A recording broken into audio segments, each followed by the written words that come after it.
म्हणजे समलैंगिक व्यक्तींसाठी हे हे वरदान आहे असं म्हटलं जातं. असं का? आता याच्यामध्ये जे होमोसेक्शुअल किंवा समलैंगिकता जी असते याच्यामध्ये कारण मेन काय असतं की मनातील भावना.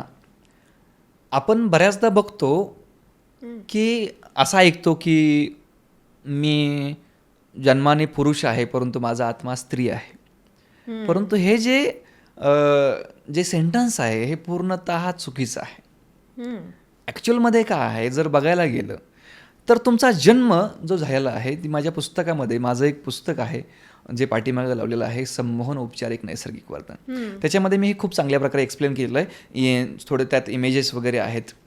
तर तुमचे जे काही पॉईंट्स असतात हॉर्मोन्सचे पॉईंट असतात, स्त्रीचे पॉईंट्स वेगळे आहेत, पुरुषाचे पॉईंट्स वेगळे आहेत. तुमचा जन्म जो झालेला आहे तो एका पुरुषाचे हॉर्मोन्स घेऊन पॉईंट घेऊन जन्माला आलेला आहात, तुम्ही इंद्रिय घेऊन जन्माला आला आहात.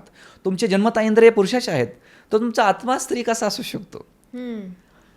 आम्ही आमच्या स्टेज शो जे असतात त्याच्यामध्ये आम्ही दाखवतो की आम्ही हिप्नोटाईज केल्यानंतर त्या व्यक्तीला फक्त आम्ही म्हणतो की तू आता स्त्री आहेस, तर ती व्यक्ती स्त्रीसारखी वागायला चालू करते.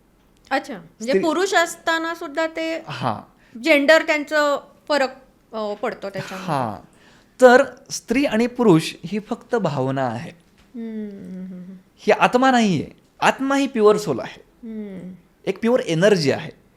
परंतु या एनर्जीला जसं आपण एखाद्या भांड्यामध्ये समजा पाणी आपण ग्लासमध्ये टाकलं तर ते पाणी त्या ग्लासाचा आकार घेते. ते पाणी आपण बॉटलमध्ये टाकलं तर ते बॉटलचा आकार घेते. एखाद्या भांड्यामध्ये टाकलं तर ते पाणी भांड्याचा आकार घेते. तशी जी तुमची सोल आहे, तुमची एनर्जी आहे ही ती पाण्यासारखी आहे. बरोबर. ज्या ठिकाणी जाईल ते त्या ठिकाणचं म्हणजे उदाहरण मोल्ड होणं आवश्यक. हां, ती मोल्ड होते. तर तुमचा आत्मा जो आहे हा स्त्री किंवा पुरुष नसतो. तुमची स्त्री आणि पुरुष ही एक फक्त भावना आहे. आणि जर ती भावना बदलली तर तुमचे ते प्रॉब्लेम पण कायमचे दूर होतात. आता माझ्याकडे एक व्यक्ती आला होता, तो कॅम्प्युटर क्लासेसचा शिक्षक होता. म्हणजे त्यांचं स्वतःचं कॅम्प्युटर क्लासेस होतं, पण तो समलैंगिक होता शिक्षक.